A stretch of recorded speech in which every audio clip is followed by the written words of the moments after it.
नमस्कार, स्वागत है आपका राज की नीति चैनल में। दोस्तों, 2 दिन में 4 विधायकों ने पार्टी छोड़कर जननायक जनता पार्टी को एक के बाद एक बड़े झटके दे दिए हैं। पार्टी और पार्टी के आला नेताओं से नाराजगी तो साल भर पहले से ही दिखाई देने लगी थी, लेकिन अब चुनाव के समय से झटके मिलना क्या पार्टी को चुनाव में उभरने देगा?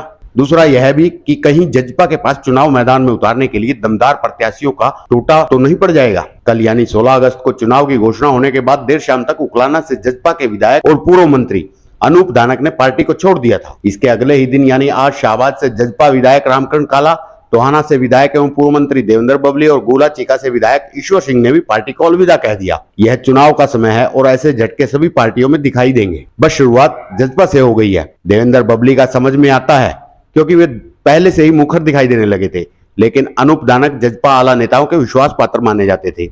इसी तरह रामकरण काला और ईश्वर सिंह ने भी कभी विरोधी तेवर नहीं दिखाए थे। हालांकि रामकरण काला को शुरू से ही हुड्डा समर्थक माना जाता था और उनका जाना तय माना जा रहा था।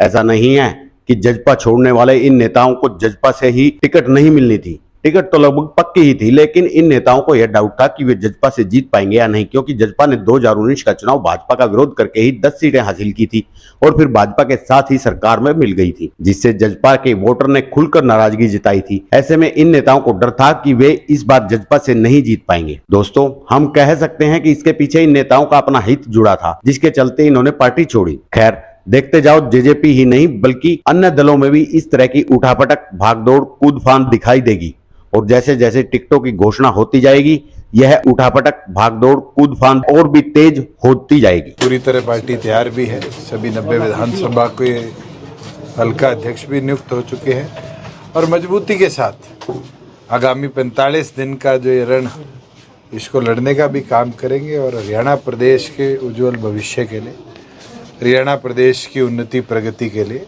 सभी पार्टी के कार्यकर्ता मिलकर काम करेंगे। मैं तो सबसे यही अनुरोध करूंगा, कोई भूल चूक हुई है उसको पीछे छोड़कर एक मन बनाकर पहले की तरह और मेहनत के साथ मैदान में उतरें। पार्टी की जो जिम्मेवारियां थी, हमने हमारे माननीय राष्ट्रीय अध्यक्ष डॉक्टर अजय सिंह चौटाला को अपना इस्तीफा लिख दिया है। भाई, हमें जो भी जिम्मेवारियां उससे भार मुक्त कर दिया जाए और जो समय पिछले 5 साल हमने एक साथ पार्टी में काम किया है और साथ में सरकार के सहयोगी के रूप में हरियाणा में जो समय काम करने का विधायक और मंत्री के रूप में मिला, परिस्थितियाँ ऐसी थी और आज की परिस्थितियाँ कुछ बदली हुई हैं।